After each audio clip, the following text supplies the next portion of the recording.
O que você conhece sobre o Deus que salva? O que a Bíblia diz sobre ele? Esse é o assunto de hoje do nosso programa EBD Comentado Online, edição Jovens. Seja muito bem-vindo, eu sou o Pastor Luna e estamos aqui para mais uma aula para a glória de Deus. Vamos começar com uma oração. Senhor Deus e Pai, Pai, Pai querido, em nome do Teu Filho amado Jesus Cristo, eu venho pedir perdão dos meus pecados, erros, faltas e falhas. Eu venho te render graças, Senhor, por esta grande oportunidade de estar aqui mais uma vez para ministrar esta aula. Eu peço ao Senhor que o Senhor ilumine a minha mente para que eu possa, Senhor querido, ensinar as verdades como elas são e também ilumine a mente daqueles que estão assistindo. Senhor, mais uma vez nos ajuda para aprendermos e colocarmos em prática, para nos parecermos com Teu Filho Jesus Cristo a cada dia através da ação da Tua graça. Nos dá um programa, mais uma vez, edificante, em nome de Jesus. Se você ainda não é inscrito no canal, eu quero te convidar a se inscrever. Basta que você clique aqui, inscrever-se, depois você marca todas as notificações. Quero também convidar a você a ser membro do canal. Quando você clica aqui no Seja Membro, você tem um vídeo, e aí talvez você pergunte, qual benefício eu tenho quando eu assino o Seja Membro? Você tem vídeos antecipados. O que isso significa? Muitas vezes você vai ver no canal, no vídeo escrito assim, prioridades para membros. Aquele que assina aqui tem essa prioridade. Então o vídeo é lançado no canal, primeiro os membros têm ele para poder assistir, depois é liberado para o canal completamente. Tem um valor pequeno de investimento, aonde você semeia no meu Ministério de Ensino, e a qualquer momento você pode cancelar. Também quero convidar você a dar um like no vídeo, você vai compartilhar, você vai deixar aí também o seu comentário. E se você descer aqui na descrição, você pode clicar aqui, tem sempre livros que eu recomendo. Também convido você a participar do meu canal no Telegram, porque muitas vezes tem informações lá que não estão aqui no canal. Então, o meu muito obrigado, que Deus continue abençoando a sua vida, a sua família, em nome de Jesus. Então você tem aí o recado importante para que você não deixe de se inscrever, ativar o sininho das notificações, tá? Enviar para alguém que você conhece, falar do canal e assim vamos em frente para a glória de Deus. Bom, nós estamos dando aí prosseguimento ao nosso primeiro trimestre de 2026, lições bíblicas CPAD Jovens, com o tema Plano Perfeito, a salvação da humanidade, a mensagem central das Escrituras. A lição de hoje é a lição de número 3, que será ministrada no dia 18 de janeiro de 2026, com o tema Natureza do Deus que Salva. Eu quero aqui falar com você sobre a questão, você que adquire o material para poder, o material de apoio para você ministrar suas aulas, eu tenho uma novidade aqui, eu quero até mostrar para você de antemão, antes de eu falar aqui sobre essa questão aqui das revistas, deixa eu falar com você sobre isso. Quando você adquire o material de apoio, logo inicialmente, hoje tem um bônus aí. Eu explico o que significa o título da lição, eu explico o que significa, qual é o motivo de estudar essa lição, eu explico o texto principal, eu explico o resumo da lição e também temos aí a explicação do texto bíblico, além de possíveis dúvidas que poderão surgir durante a aula e você tem resposta para essas dúvidas. Então eu tenho formulado aqui pelo menos 5 perguntas para que você possa, de repente, se algum aluno fizer alguma pergunta que esteja aqui dentro dessas perguntas, você ter a resposta adequada para poder responder durante a aula. O material de apoio, ele está assim, de uma maneira assim, bem satisfatória, atendendo à necessidade. O que está em vermelho aqui não aparece nos slides. Isso é só para você, professor. Então, aproveite quando eu falar aqui do material de apoio para que você possa adquirir e ter uma aula aí edificante em nome de Jesus. Então, vamos para o nosso texto principal. Provai e vede que o Senhor é bom, bem-aventurado o homem que nele confia. Salmo 34:8. Lá eu explico. Resumo da lição: a obra da salvação, que é revelada plenamente em Jesus Cristo, expressa a bondade e o amor e a santidade de Deus. Inclusive, esse tema aqui, a lição dos adultos, que nós estamos ministrando aqui também, a Santíssima Trindade, que está tratando aí das doutrinas do Pai, do Filho e do Espírito Santo, como eu mostro aqui, ó, ela também está tratando, nessa terceira aula, o Pai enviou o Filho. Então você vê que é uma coisa bem interessante. Por quê? Porque a temática aqui é a natureza do Deus que salva. Então vai falar de salvação, Deus enviando também seu Filho Jesus Cristo. E na lição de adultos está tratando da mesma coisa. Então eu te indico que você assista também as lições de adultos. nesse trimestre, principalmente, para que você amplie o seu conhecimento, seu entendimento e você possa ministrar sua aula com mais segurança. E também recomendo que você adquira a Teologia para Pentecostais, o link vai estar na descrição para você, que são 4 volumes que tem aí a doutrina de Deus, a doutrina de Cristo, a doutrina do Espírito Santo, a doutrina da igreja, a doutrina do homem, a doutrina das últimas coisas, a história das Assembleias de Deus no Brasil. Então é uma obra completíssima de teologia sistemática para pentecostais que vai ajudar muito você na sua compreensão. Eu estou criando aqui em vocês um hábito de estudar, de ir além, de só estudar a revista que estamos dando aula. Vamos além, vamos crescer na graça e no conhecimento, certo? Texto bíblico, Salmo 105, 5, 6, 34, 8 e 9, Lucas 18, 18, 19, Romanos 5, 6 e 5 a 8. Esses são os textos que dão base para a lição de hoje. Objetivos. Toda vez que vamos ministrar uma aula, toda vez que vamos pregar, uma pregação, precisa ter um objetivo para ser alcançado. Quais são os objetivos dessa lição de hoje? Conhecer o Deus que se revela como Salvador, cheio de bondade. Primeiro, explicar a salvação como prova do amor de Deus. Não é porque o homem merece, é porque Deus amou. Terceiro, apontar a santidade do Deus que salva. Se Deus é santo, ele exige de nós santidade também. Então vamos para a nossa introdução. Muitos jovens conhecem histórias bíblicas, mas ainda têm dúvidas sobre quem Deus realmente é. Alguns veem Deus apenas como juiz, outros apenas como amor. Nesta lição, vamos descobrir que o Deus da Bíblia é completo. Ele é bondoso, amoroso, absolutamente santo. Entender essa verdade muda a forma como enxergamos a salvação, a cruz e a maneira como vivemos nossa fé no dia a dia. Então vamos lá. O Deus que se revela como Salvador. A história da salvação mostra a Deus como Redentor. Desde Gênesis, Deus se revela como Redentor que toma a iniciativa de colocar em prática um plano de salvação para derrotar o mal e restaurar o relacionamento do ser humano com ele. Deus não foi pego de surpresa. Deus deu ao homem a liberdade de escolha, ele usa essa liberdade da forma errada, e agora Deus já tem um plano para salvar o ser humano.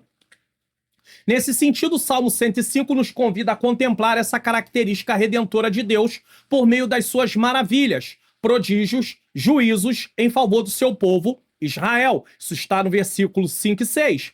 Esse é o Deus que redime pecadores. É maravilhoso saber que mesmo nós, não sendo merecedores, o eterno Redentor se importa conosco. Amor tem a ver com isso, não com merecimento. Você não pode dizer assim, eu só amo se merecer, então não é amor. Amor não se baseia em condição. Nós amamos e pronto. Deus amou e pronto. Por isso ele tomou a iniciativa de agir com bondade e misericórdia para com seu povo. É justamente essa natureza misericordiosa e bondosa de Deus que revela o seu amor para nós. A bondade redentora de Deus declarada desde o início também é percebida em sua fidelidade, como vemos no Salmo 34. Então nós vemos essa bondade no Salmo 105, no Salmo 34 e em muitas outras partes da Bíblia. A redenção começa com a iniciativa divina, não com a busca humana. Quando Adão e Eva pecam, eles fogem de Deus. Quem vem até eles é o Senhor. Em Gênesis 3,15, Deus promete vitória sobre o mal logo após a queda, revelando um plano gracioso antes mesmo de qualquer arrependimento humano. No Salmo 105, a memória das obras de Deus reforça sua fidelidade histórica ao povo da aliança. O termo redimir que aparece carrega a ideia de libertar mediante um preço. Então alguém teve que pagar esse preço, que não sou eu, nem você, tá? Apontando para a obra futura de Cristo. Quem pagou o preço foi Cristo. Quem levou sobre si a culpa foi Cristo. Nós, como pentecostais, temos até um jargão. Você tem que pagar o preço. Mas esse pagar o preço é se esforçar, ter ânimo, ter coragem. Mas o preço da salvação você não paga, nem eu pago. Quem pagou foi Jesus. Então nós temos que ter entendimento sobre isso e o jovem cristão também. A fidelidade de Deus mostra que sua bondade não é passageira, mas constante ao longo da história. Deus é bondoso sempre. Pastor, mas e quando ele traz juízo? A bondade de Deus está presente, mas a justiça dele também tem que entrar em execução por causa do pecado, porque Deus não tolera o pecado. Qual é a lição bíblica desse ponto? A salvação começa com a decisão soberana e bondosa de Deus de agir em favor do pecador, desde o primeiro pecado até hoje, ou seja, desde o pecado original. 2. Deus é bom e digno de confiança. Você concorda com isso? Então vamos lá. O Salmo 34 nos convida a experimentar a bondade divina e, como resultado, a felicidade alcança aquele que confia nele. Entenda que a palavra felicidade não é ausência de lutas, mas nós somos felizes de ter o Senhor como aquele que nos dirige, como aquele que nos salva. Quando provamos da sua bondade e nos entregamos a ele com plena confiança, o temor do Senhor, uma atitude que caracteriza a verdadeira sabedoria espiritual, que está em Provérbios 1:7, passa a fazer parte da nossa vida. Então você não teme a Deus porque você tem medo. O jovem cristão não teme a Deus. Eu tô com medo de Deus. Eu não sei o que ele pode fazer contra mim. Não, você teme a Deus porque reconhece quem ele é. Ele é seu Senhor. Ele é meu Senhor. Nós somos gratos por tudo que ele tem feito em nossa vida. Ele deu seu filho Jesus para morrer em nosso lugar.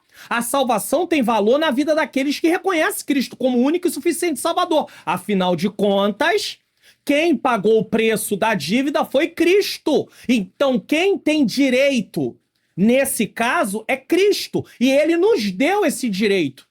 Esse direito é imputado sobre nós. Nós não temos méritos, mas quando nos unimos a Cristo, recebemos o perdão e a justiça dele é imputada sobre nós, assim como a nossa transgressão foi imputada sobre ele, mesmo ele não tendo pecado. Assim passamos a conhecer de fato o Deus da Bíblia. Eu tenho falado aqui e vou repetir. Quando você lê a Bíblia, entenda isso. Não procure apenas os feitos dos personagens. Procure as ações e reações de Deus para você conhecer como Deus age ao longo da história bíblica. Porque conforme você vai vendo o agir de Deus, isso vai criando no seu coração mais ainda gratidão, mais ainda amor, porque você vai ver Deus lidando com seres humanos imperfeitos, como eu e você. Talvez você diga, eu não sou digno. Sim, nós não temos dignidade própria no sentido de merecimento, mas Deus nos salvou e quer nos usar. E você vai descobrir que Davi também não era digno, que Moisés também não era digno, que Paulo também não era digno, que Pedro também não era digno, mas a graça de Deus os alcançou, como alcançou a mim e a você. Então, ensine isso para o jovem, ou você que está assistindo aqui, aprenda sobre isso. É graça. É a graça de Deus. É exatamente dessa maneira que o Novo Testamento apresenta a salvação, como resultado da bondade e das misericórdias divinas. Mas, quando apareceu a benignidade e o amor de Deus, nosso Salvador para com os homens. Então, mas quando apareceu a benignidade e o amor de Deus, nosso Salvador para com os homens. Tito 3,4. Fomos alcançados por sua obra salvadora. Não por méritos ou esforços humanos, mas por sua iniciativa amorosa e cheia de graça. Está em Tito 3,5. Como é clara a natureza generosa, bondosa e misericordiosa do nosso Deus. O que nós aprendemos aqui? Provar a bondade do Senhor implica experiência pessoal. Não apenas conhecimento teórico. Eu quero fazer uma ilustração. Preste atenção aqui. Você pode encontrar pessoas que digam assim, eu conheço o mar. E aí vai ter um que conhece o mar de uma fotografia. Eu conheço o mar, fotografia. Aí o outro vai dizer que conhece o mar porque passou perto do mar e viu o mar de longe. O outro vai dizer que conhece o mar porque foi até a praia e ficou na areia. O outro vai dizer que conhece o mar porque colocou os pés dentro d'água. O outro vai dizer que conhece o mar porque nadou um pouco dentro do mar. O outro vai dizer que conhece o mar porque deu um passeio de barco pequeno dentro do mar. Mas tem aquele que trabalhou anos e anos e anos em alto mar. Vamos dizer que na Marinha do Brasil. E aí, ele diz que conhece o mar. Qual deles realmente tem um conhecimento do mar mais profundo? Não total, mas mais profundo. O marinheiro com grande experiência. Então, conhecimento teórico não é o que Deus espera. Deus quer um conhecimento pessoal. E esse conhecimento só vem através de você estudar a palavra de Deus. A confiança em Deus gera temor reverente. Você confia em Deus, certo? que não é medo, mas reconhecimento da sua autoridade. Provérbios 1,7 mostra que esse temor é o início da sabedoria. Começar a temer a Deus é o princípio da sabedoria. Em Tito 3, 4 e 5, benignidade indica bondade ativa, útil. Amor é amor ao ser humano, não abstrato. Deus prova o seu amor com ação. Não existe amor sem ação. A salvação é graça, ou seja, favor imerecido.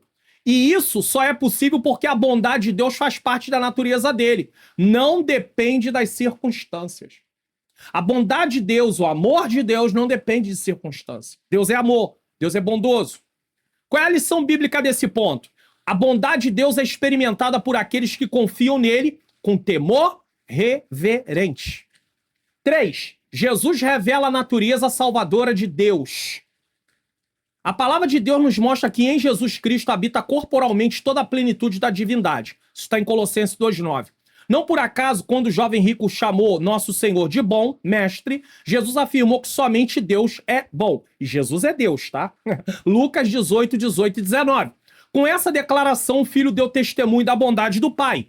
Aqui contemplamos o mistério da Santíssima Trindade. Olha, mistério da quê? Ah, eu tenho que colocar aqui. Da quê? Então, quando eu digo para você estudar, assistir às aulas de adultos aqui também do canal, eu não estou falando nada mais, nada menos do que a verdade. Está aqui, ó. Você acabou de ler aqui, ó. Vou ler de novo. Aqui contemplamos o mistério da Santíssima Trindade no testemunho do Filho a respeito do Pai. Em João 14, Jesus declarou: quem me vê a mim, vê o Pai. Mas isso não quer dizer que Jesus é o Pai e o Pai é Jesus. Não. É porque tem a mesma natureza. Não crê tu que eu estou no Pai e que o Pai está em mim? Mais uma vez a mesma natureza. Ah, eu não estou entendendo muito bem isso. Olha, tem várias lições aí para você poder estudar que vai explicar isso com muito mais detalhe, que não é o foco dessa lição e dessa revista. Jesus sendo a expressão, porque você vai dar aula e o aluno vai ficar com dúvida, ou você está estudando e você vai ficar com dúvida, então estude. Jesus sendo a expressão plena da divindade, revela tanto a bondade quanto a natureza salvadora de Deus. Então ele mostra o Deus bondoso e o Deus que salva. É por meio dele que a obra da salvação se manifesta. Por meio de quem? Jesus, revelando o Deus da Bíblia como salvador da humanidade caída. Saber que Deus se revela como salvador nas Escrituras nos impulsiona a buscá-lo de forma pessoal e verdadeira, não de maneira meramente religiosa ou ritualista.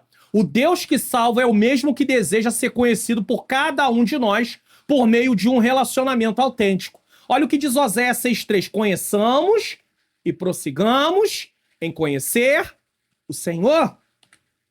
Lucas 18,19, Jesus não nega ser bom. Ele redefine a fonte da bondade. Se só Deus é bom e Jesus é bom, porque ele é Deus, então ele é Deus. A resposta de Jesus é uma afirmação velada da sua divindade, típica de seu método pedagógico.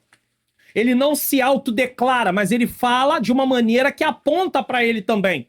Colossenses 2,9 usa plenitude, termo filosófico da época, para dizer que em Cristo não há parte de Deus.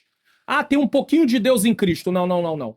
Mas toda a totalidade da divindade, com todas as suas perfeições, presentes corporalmente, ou seja, na realidade humana concreta de Jesus. Jesus, como homem, continuou sendo Deus. Ainda que ele abriu temporariamente mão de alguns atributos, como, por exemplo, a onipresença, ele não podia estar em todos os lugares, ele abre mão temporariamente, ou seja, ele não usa aquilo. Não é que ele deixa de ser, mas ele não usa porque ele se submeteu à natureza humana. Assim, a bondade de Deus não é uma ideia, é um homem chamado Jesus. Aonde você vê a bondade de Deus? Jesus. Jesus é a expressão máxima da bondade de Deus, pois ele manda Jesus para nos salvar. Que coisa linda, maravilhosa. Lição bíblica desse ponto.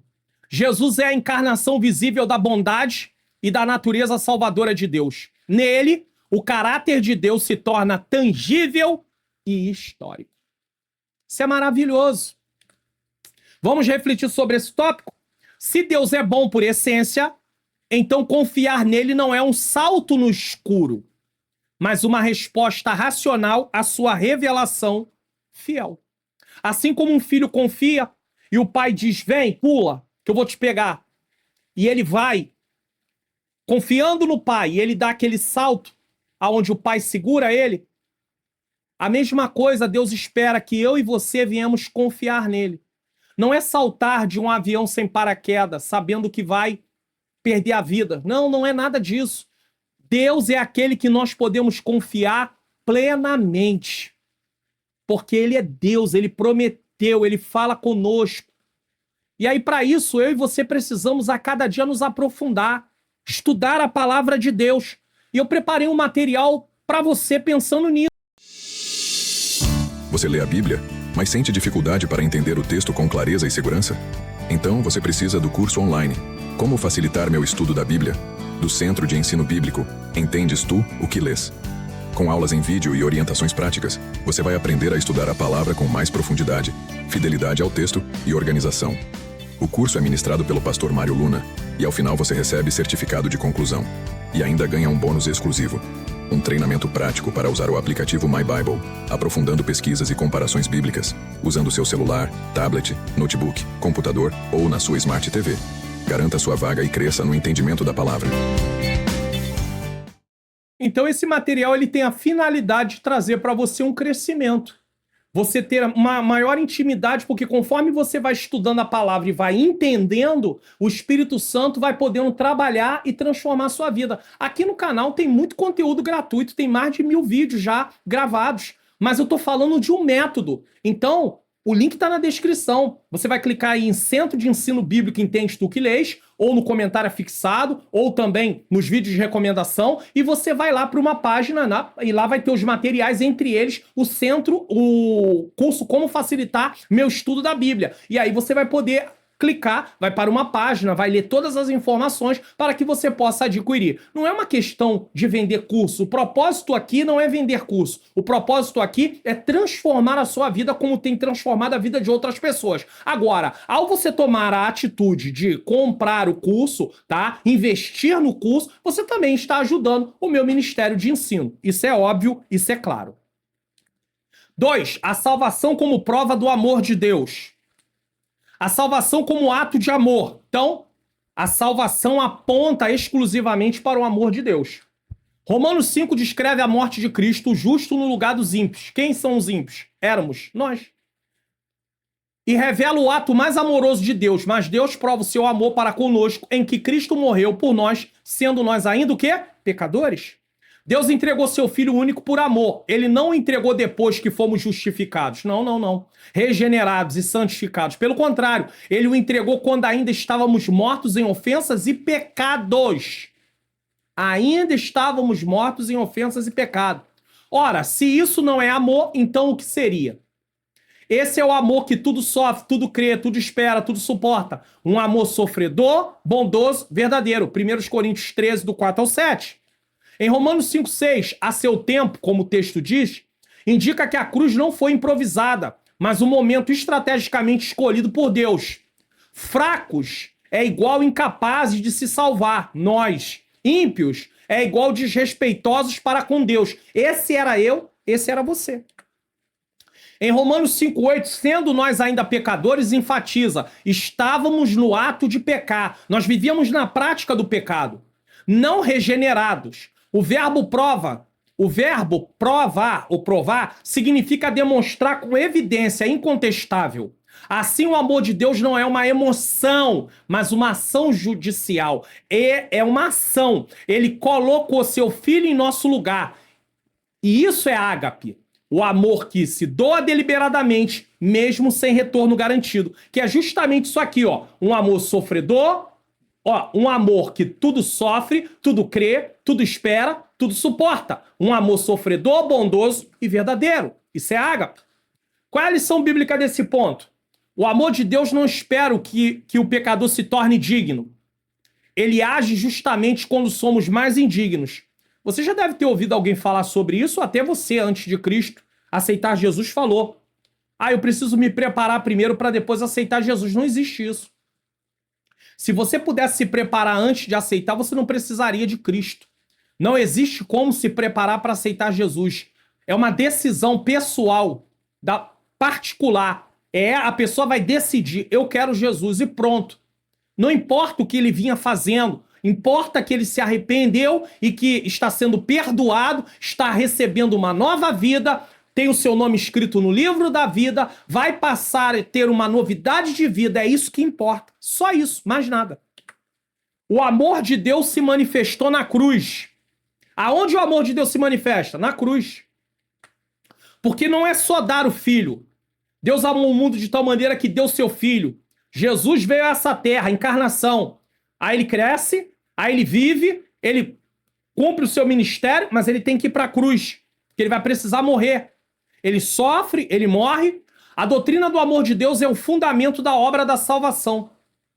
Guarde isso aqui. A doutrina do amor de Deus é o fundamento da obra da salvação. Como pentecostais, afirmamos com convicção: o que motivou o envio de Jesus à cruz foi o incomparável amor de Deus.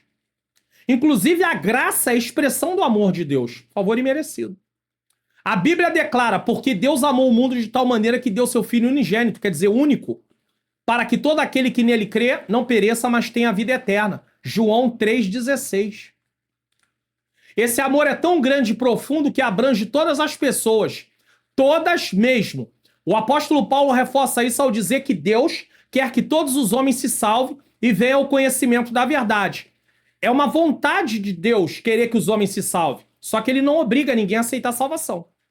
O amor de Deus é acolhedor, misericordioso e universal. Ele não faz acepção de pessoas. O apóstolo João, conhecido como apóstolo do amor, explica isso ainda mais claramente. Nisto está o amor, não em que nós tenhamos amado a Deus, mas em que ele nos amou e enviou seu Filho para a propiciação pelos nossos pecados. 1 João, capítulo de número 4, versículo de número 10. Aqui duas verdades bíblicas precisam ser afirmadas com clareza. Vamos lá. Primeiro, Deus amou todos os pecadores. Todos. Não importa a vida que a pessoa está levando. O amor de Deus alcança todos. Segundo, por esse amor ele enviou seu Filho como sacrifício no lugar dos pecadores. Essa é a essência da morte vicária de Jesus. Ele morreu em nosso lugar. Porque nós não poderíamos pagar a nossa dívida. Só um justo poderia morrer pelos injustos. Então vamos entender isso aqui? Isso não foi um ato de injustiça, mas de misericórdia. É um mistério glorioso da salvação no Calvário. O amor divino se encontrou com a morte para que os pecadores pudessem viver. Ele morre, depois ressuscita, para que eu e você tenhamos vida. Então vamos lá. João 3,16 revela a abrangência universal do amor divino. A palavra propiciação, que está em 1 João capítulo 4,10, aponta para o sacrifício que satisfaz a justiça divina. Nós não fomos perdoados por ser perdoado. Deus abriu mão do nosso pecado por abrir mão. Não, não, não. Alguém teve que pagar. E quem pagou foi o Filho de Deus.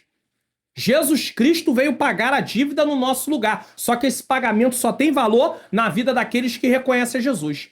A morte vicária de Cristo mostra que o pecado foi tratado com seriedade. Amor e justiça se encontram na cruz. O jovem talvez não tenha realmente uma experiência como essa. Mas às vezes nós adultos, com uma certa idade, já tivemos que passar por algum momento que fomos pegos de surpresa, veio um momento difícil, acabamos ficando com uma dívida, essa dívida acabou nos trazendo algum tipo de problema, tá? E aí, aquele que era nosso credor vendeu a dívida para uma outra empresa, certo? Para que ela passe a cobrar. Então, no momento que ele vende a dívida, que ele passa a dívida para outra empresa, você passa a ficar devendo aquela... Então, você tem que pagar para aquela nova empresa, nesse caso. Por quê? Porque a empresa antiga, nesse caso, ela não é mais portadora da dívida. Ela vendeu a dívida. Então, você precisa continuar, você tem que pagar a dívida para que você possa ficar quite. Caso contrário, não. Então, Jesus fez o seguinte, Jesus veio para pagar a dívida. Deus não abriu mão da dívida. Porque Deus é justo. E como um Deus justo, ele não poderia abrir mão da dívida, senão ele não seria Deus, porque ele abriria a mão da justiça. Mas o que ele faz? Ele envia seu filho para pagar a dívida no nosso lugar. Só que assim como a nova empresa, ela passa a ser aquela que tem direito a receber, Jesus agora é aquele que tem direito sobre nós, porque ele pagou a nossa dívida. Então, a nova empresa, assim como a nova empresa é ela que vai declarar que a pessoa está quites, Ou seja, pagou o que devia, assim é em Jesus que nós vamos ser declarados justos. Então você precisa reconhecer Jesus e viver de acordo com aquilo que foi preparado. Caso contrário, você não tem a dívida quitada. A morte vicária de Cristo mostra que o pecado foi tratado com seriedade. Amor e justiça se encontram na cruz. Lição bíblica desse ponto. A cruz é o lugar onde o amor de Deus não apenas perdoa, mas restaura, pagando o preço que a justiça exigia. Jesus morre na cruz por causa de nós. 3. Respondendo ao amor de Deus com gratidão. Bom, se eu não merecia, vamos entender isso aqui. Que é importante eu entender isso aqui. Eu estava caminhando, tá? No corredor da morte, condenado, culpado, caminhando. Tô caminhando. Aí, tenho a oportunidade de ouvir a pregação do evangelho. Aí aceito Jesus. Antes eu era escravo do pecado. O pecado era um senhor na minha vida, é o que a Bíblia ensina. E aí, agora, o senhor da minha vida passa a ser Jesus. Por que é que eu não vou viver para ele? Por que é que eu não vou agradar a ele? Se eu me satisfazia e agradava a natureza pecaminosa.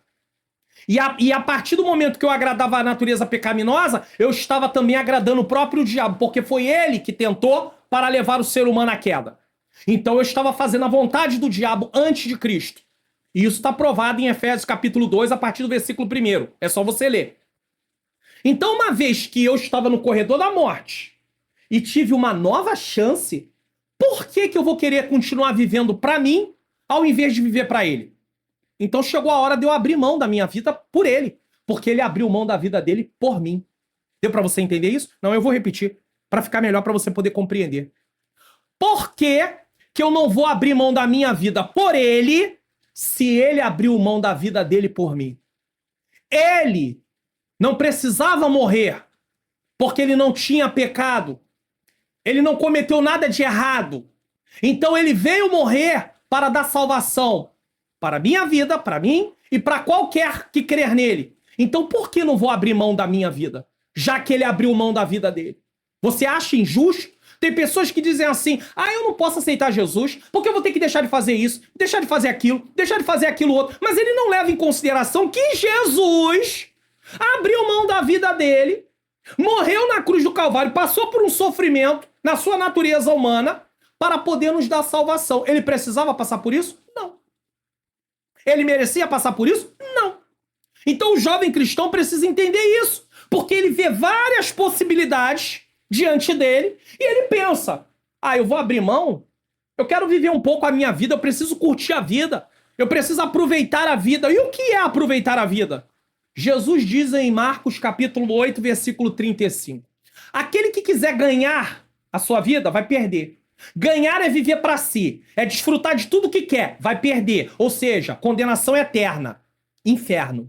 Mas aquele que perder a sua vida por amor a mim e do evangelho, vai ganhar. Ou seja, na vida cristã, na ótica bíblica, o perder é ganhar e o ganhar é perder. E aí? O que você quer? Você quer ganhar a sua vida ou você quer perder a sua vida em Cristo, por causa de Cristo, para poder ter vida eterna? Você escolhe. É uma decisão sua. É uma decisão minha. É importante falar sobre isso aqui. Certo? Porque sem falar, nós não vamos entender. Para o cristão, expressar gratidão pela salvação é mais do que palavras bonitas ou momentos emocionantes na igreja. É viver com propósito, identidade e sentido em Cristo todos os dias. Não é apenas ter uma credencial que pertence a uma igreja. Não é apenas ter essa credencial. É viver, de fato, o evangelho. E isso é importante. Eu tô olhando aqui, aí eu tô vendo aqui embaixo escrito assim, lição de adultos. Vocês me perdoam aí, que infelizmente houve uma troca aqui. E aí a tela tá trocada. Mas a aula é de jovens. Pode acontecer, né, meus irmãos? Em nome de Jesus, só Jesus mesmo. Agora que eu tô aqui ministrando, aí eu olhei rapidamente. Agora sim.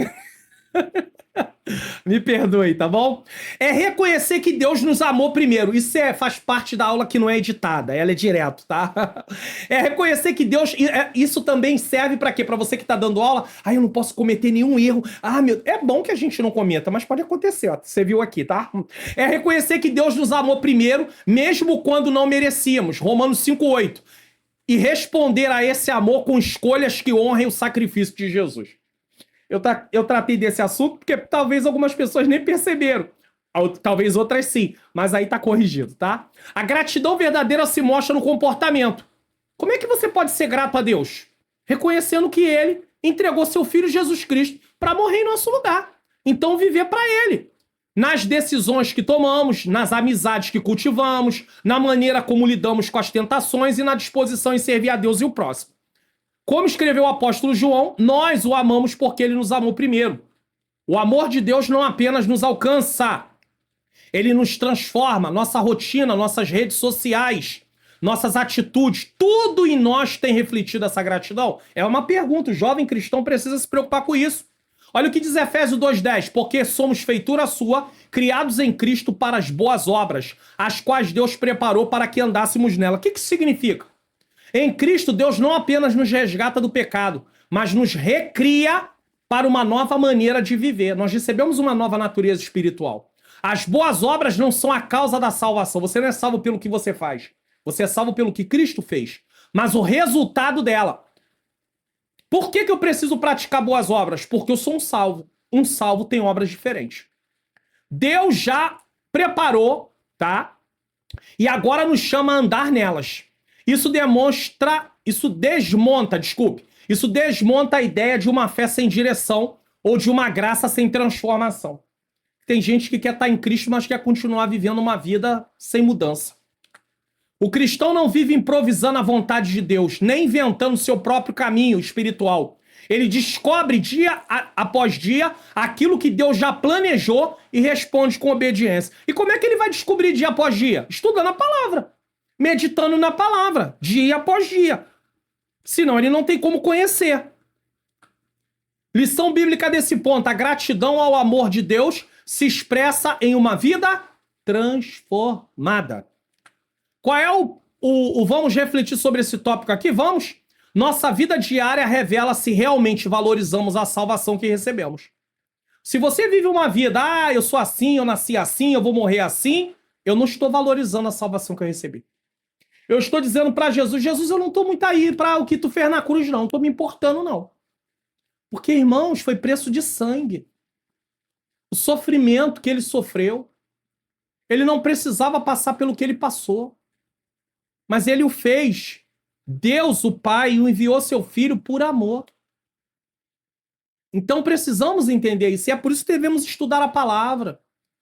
Ter aí o hábito de estudar, de ler bons livros, como eu tenho sempre falado aqui. Preparei aqui um anúncio para você poder entender sobre isso. Preste atenção sobre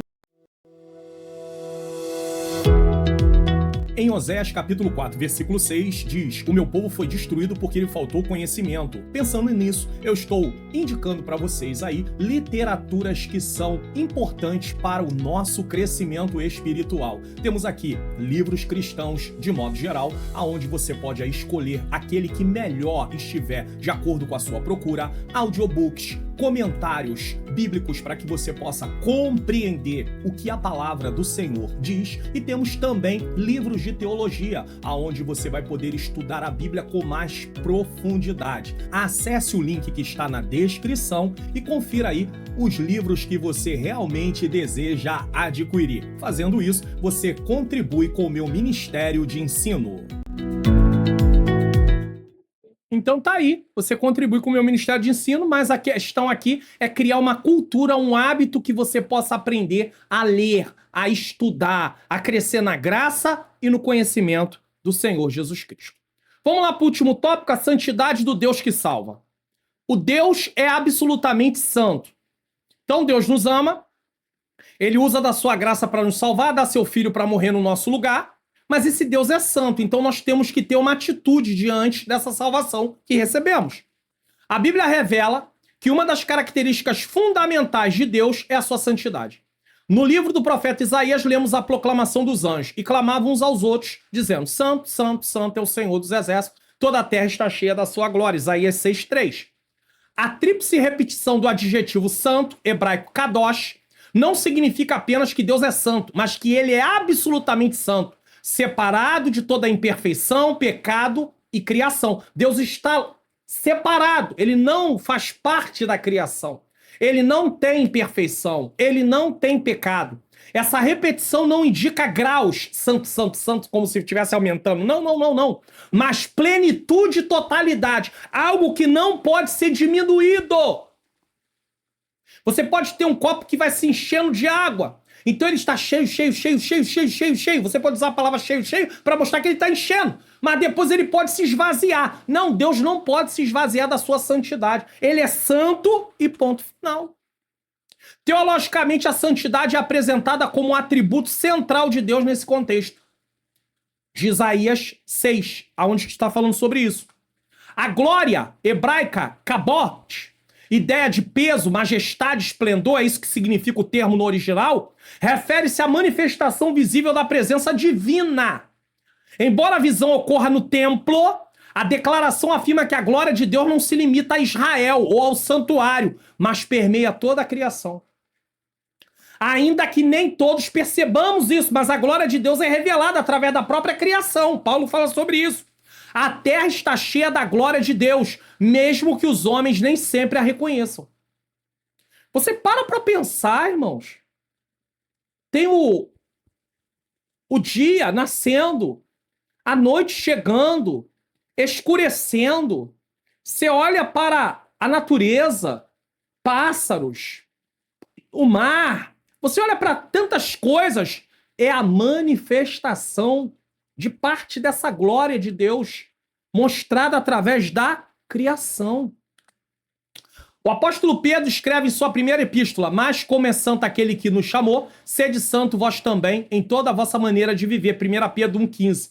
Esse chamado à santidade está diretamente relacionado à própria natureza santa de Deus. Como está escrito: porquanto está escrito, sede santo porque eu sou santo. 1 Pedro 1,16, conferir com Levítico 11,44.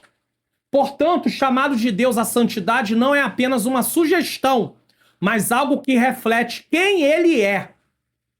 Não é Deus falando: não, vocês precisam ser santos. Não, ele é santo. Para se relacionar com ele, precisa entender que ele é santo. Ora, Deus é amor, mas também é absolutamente santo. Deus é perfeito em todos os seus atributos. Ele é amor, santo, justo e bondoso, sem contradição. Embora não sejamos chamados à perfeição absoluta, Deus exige que reflitamos o seu caráter, vivendo em santidade conforme a sua vontade. Qual é a lição bíblica desse ponto? A santidade de Deus é a sua essência inegociável. E é por isso que ele não tolera o pecado, nem se conforma com o mal. 2. A salvação é um chamado à santidade. Salvação é um chamado à santidade. Por quê? Porque quando o homem pecou, nós já passamos por esse assunto, estudando aqui a lição sobre o problema do pecado, certo? Sobre o problema do pecado. Hoje nós estamos falando da natureza do Deus que salva. Quando o homem pecou, ele estava fazendo, entre aspas, uma declaração de independência. Eu quero ser autossuficiente. Então, nós olhamos aqui que a salvação é chamada à santidade, porque o homem passou a ser escravo do pecado e agir debaixo dessa inclinação para realizar os seus próprios desejos, por causa da natureza pecaminosa. Em Cristo somos chamados a dar meia volta e ir voltando para o plano original de Deus. A obra da salvação não inclui apenas o perdão dos pecados, mas um chamado à transformação completa da vida. E é aqui que está um problema, tá? É um chamado positivo à santidade da vida, porque as pessoas pensam que salvação é só ter os pecados perdoados e continuar vivendo a mesma vida. Não é isso não, tá? Romanos 6,22, vamos entender. Mas agora, libertados do pecado, preste atenção no que está aí em negrito, que eu vou explicar. E feitos servos de Deus, tende o vosso fruto para a santificação e, por fim, a vida eterna. Qual é o fruto? É as obras. Santificação. O que é santificação? Consagração. Separação do pecado e está ali à disposição de Deus, consagrado a ele. Veja bem, tá aqui, ó, libertados do pecado. Então, o primeiro verbo, libertados, significa ser emancipado de uma condição de escravidão. É como se fôssemos escravos numa feira e Jesus nos compra, porque essa era uma coisa muito comum naquela época. Alguém ter escravos e ia para uma feira vender seus escravos, como se fosse um produto. E aí, a partir daquele momento, alguém comprava e aquele escravo deixava de ter o senhor antigo para ter o novo senhor. E é assim que nós estávamos. Nós éramos escravos do pecado, o nosso senhor era o pecado, que nos governava. Nós éramos inclinados e estávamos a todo momento dando lugar para a vontade pecaminosa. Muito bem, natureza pecaminosa. Mas quando Cristo nos compra, ele nos liberta desse senhor antigo. Então, espera-se que nós venhamos viver uma vida livre. E a partir dessa liberdade, é uma liberdade em Cristo. Então, vamos viver para obedecer a Cristo, porque ele agora é o nosso Senhor. O pecado é apresentado como um senhor tirânico, do qual o crente foi efetivamente liberto, por meio da obra redentora de Cristo. Não se trata apenas de perdão, mas de mudança de domínio. Ou, como dizemos na teologia, mudança de senhorio. Antes, escravo do pecado, agora servo de Cristo. Só que no original a palavra é a mesma. Servo do pecado, servo de Cristo. É a mesma coisa. Escravo do pecado, escravo de Cristo de forma voluntária. Mas é a mesma coisa, existe um senhorio. Então esse negócio de alguém dizer assim, mas eu tenho livre-arbítrio. Eu posso fazer o que eu quiser. Se você serve a Cristo, você não pode fazer o que você quiser, não. Os discípulos disseram para Jesus, nos ensina a orar. Olha o que está na oração do Pai Nosso. Pai Nosso que estás no céu, santificado seja o teu nome. Venha a nós o teu reino. Seja feita a tua vontade assim na terra como no céu. Paulo diz que a vontade de Deus é boa, perfeita e agradável. Romanos 12, versículo 2. Que história é essa? Eu estava no corredor da morte, condenado, esperando a execução completa para estar longe eternamente de Deus em tormento. Jesus me salva e eu quero continuar vivendo para me agradar. Eu não entendi nada. Eu não entendi nada. Eu quero um salvador, mas não quero o Senhor. Então a natureza pecaminosa ainda está falando mais alto. E a natureza pecaminosa ela precisa estar mortificada, porque ela deixa de estar como no senhorio da vida do ser humano para Cristo estar no senhorio, porque o pecado ele estava dando ênfase a essa natureza pecaminosa. Mas em Cristo, essa ênfase acaba. Agora, é claro, se você vive o tempo todo, o dia todo, rede social, o tempo todo se enchendo de um monte de coisa e não lê a palavra com a intenção de praticar, não ora, não jejua, não vigia, não vai para o templo para ser edificado em comunidade, né, na igreja local que você pertence, é claro que você vai enfraquecer e vai dar lugar à natureza pecaminosa. A palavra servos, veja bem que continuamos aqui, ó. Mas agora libertados do pecado e feitos servos de Deus. Então vamos lá. A palavra servos vem do grego dolo. Você era dolo do pecado, você é dolo de Cristo. É isso aí, tá? Que indica escravidão total.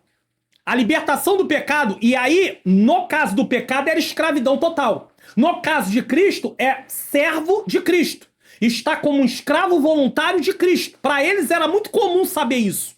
Para nós passa a ser, meio ofensivo, eu sou escravo de Cristo, escravo voluntário, igual no Antigo Testamento, quando o escravo era liberto e ele tinha uma marca na orelha, através de uma sovela, e ele mostrava o seguinte, eu quero continuar servindo, só que agora ele serve por gratidão, por amor, não porque ele é escravo. É mais ou menos isso que você precisa entender. A libertação do pecado não conduz à autonomia humana. Ou seja, eu estou liberto do pecado, agora eu posso fazer o que eu quiser. Mas há uma nova submissão. Olha aí, continua submisso. Submisso ao pecado, com futuro de destruição. Submisso a Cristo, com futuro de vida eterna. Teologicamente, Paulo afirma que não existe neutralidade. Todo ser humano... Isso aqui é muito interessante. Isso aqui é muito interessante. Muito interessante. Presta atenção nisso aqui, ó. Todo ser humano... Tá aqui, ó. Todo ser humano serve ou ao pecado ou a Deus. A nova servidão, porém, é santa, justa e vivificadora. Isso aqui é uma coisa que precisamos entender demais. Você não é livre para fazer o que você quiser. Você é servo de Cristo. Todo ser humano é escravo de alguma coisa. Ou ele é escravo do pecado, ou ele é servo do pecado, ou ele é servo de Cristo. Agora, um servo de Cristo é obediente. Vive para ele. Romanos 6,22 ensina que a obra redentora de Cristo liberta o crente do domínio do pecado e coloca sobre o senhorio de Deus, produzindo como fruto uma vida progressivamente santificada e culminando segundo o propósito divino na vida eterna. A doutrina bíblica da salvação ensina que, ao sermos alcançados pela graça, experimentamos o que muitos estudiosos chamam de santidade posicional. Isso aqui é interessante. Em Cristo, você é declarado santo. Tanto é que Paulo, quando escreve suas cartas, aos santos, posição. Ou seja, refere-se à condição de santos que o salvo recebe no momento em que a salvação é operada. Está em 1 Coríntios capítulo 1, versículo 2. Hebreus 10:10. Essa é uma realidade imediata e completa, vinda direta e exclusivamente de Deus.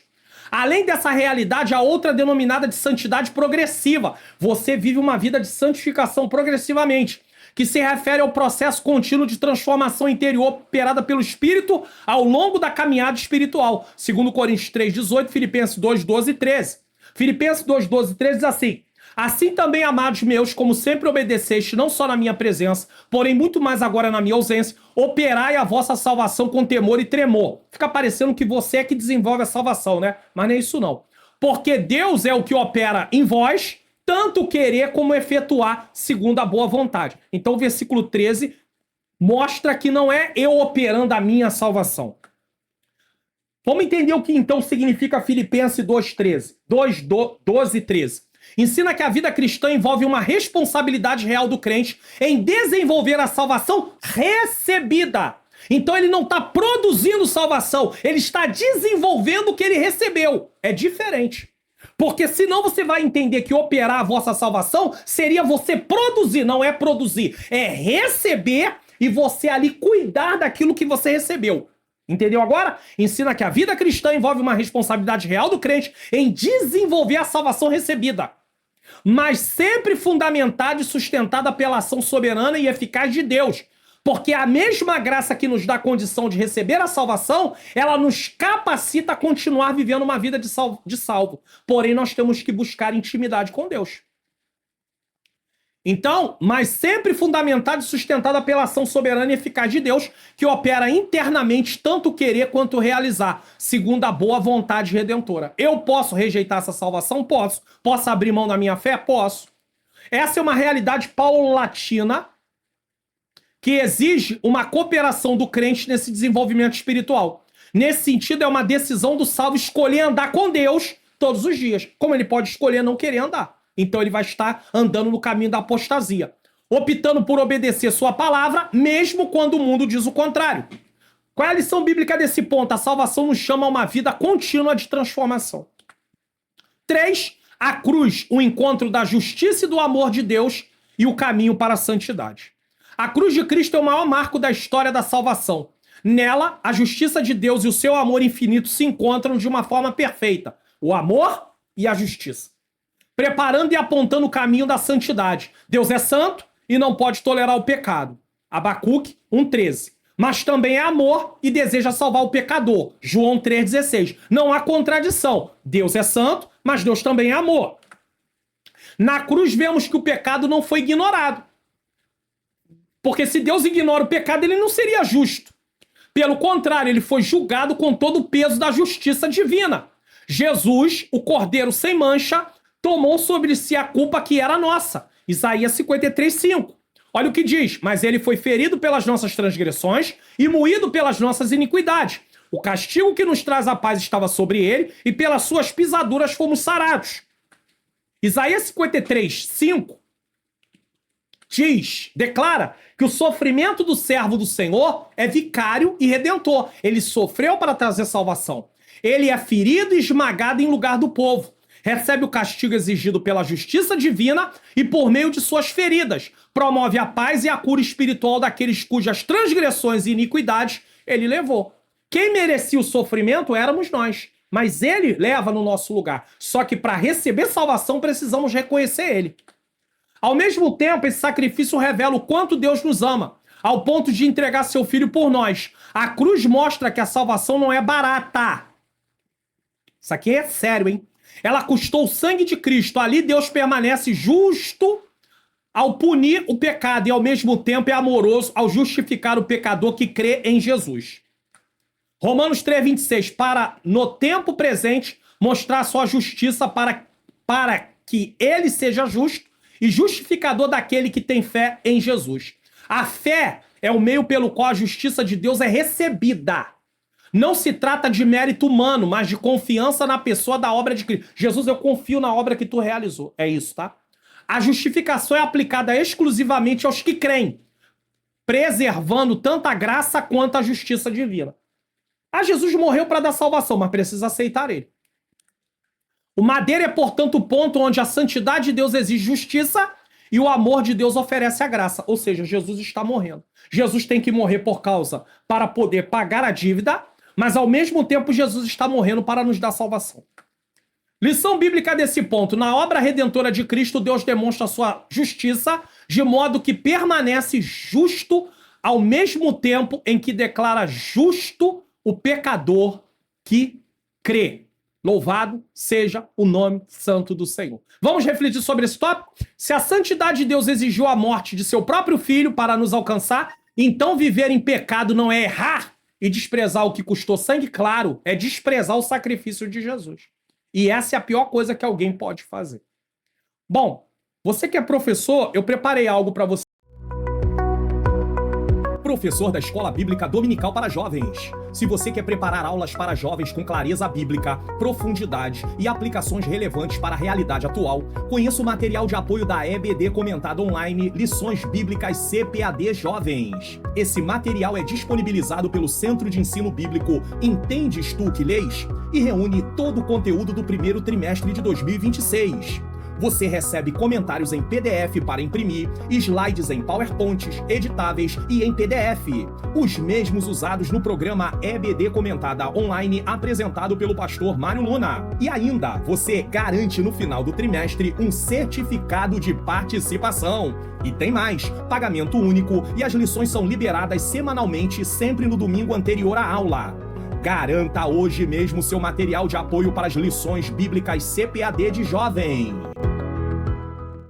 Então, você tem aí o material, basta você clicar na descrição, Centro de Ensino Bíblico Entendes Tu que Lês, você vai para uma página, lá tem o material de adulto, tem o material de jovem, tem o curso Como Facilitar Meu Estudo da Bíblia, tem o e-book Perdão entre Casais, então verifique qual é o material correto, clique para que você possa adquirir e ter uma aula edificante. Vamos para a nossa conclusão. Deus não decidiu ser bom, amoroso ou santo. Ele é santo, amoroso e bom. E por ser quem ele é, não podia ignorar o pecado. E por seu amor, decidiu não abandonar o pecador. Que coisa linda, irmãos. Então, na cruz, ele fez o impossível. Puniu o pecado sem destruir o pecador. Ele pune o pecado através de Cristo, mas ele não destrói o pecador. Amou o pecador sem tolerar o pecado. Jovens, você não precisa provar que é digno do amor de Deus.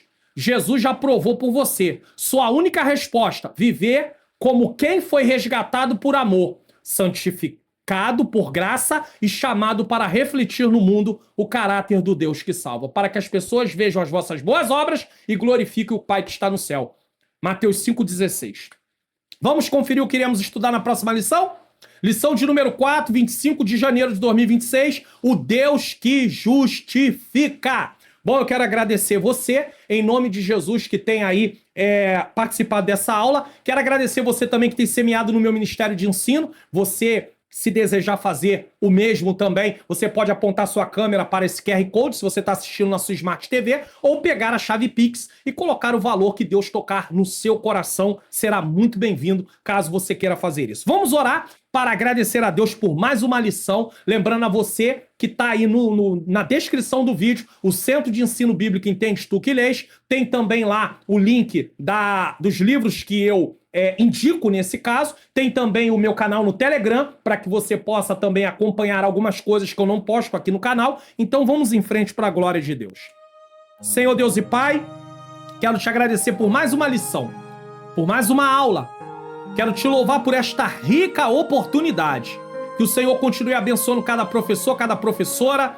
Eu peço que traga cura nas famílias, restauração, portas abertas, portas de emprego. Ó Deus querido, causas na justiça. Deus, eu peço solução em nome de Jesus. Porque nós precisamos, Senhor, que o Senhor possa agir em favor de causas que nós não temos como fazer. Que o Senhor possa dar uma aula edificante em sala de aula e que seja tudo para a honra e glória do Teu nome, em nome de Jesus. Amém. Bom, receba a bênção apostólica e nos vemos na próxima aula, se assim o Senhor nos permitir. Lembre-se sempre que eu deixo livros de recomendação também na descrição diretamente. Que o grande amor de Deus, a graça do nosso Senhor e Salvador Jesus Cristo e a doce comunhão do Espírito Santo seja com todos nós que aguardamos a volta do Senhor, e todos digam amém!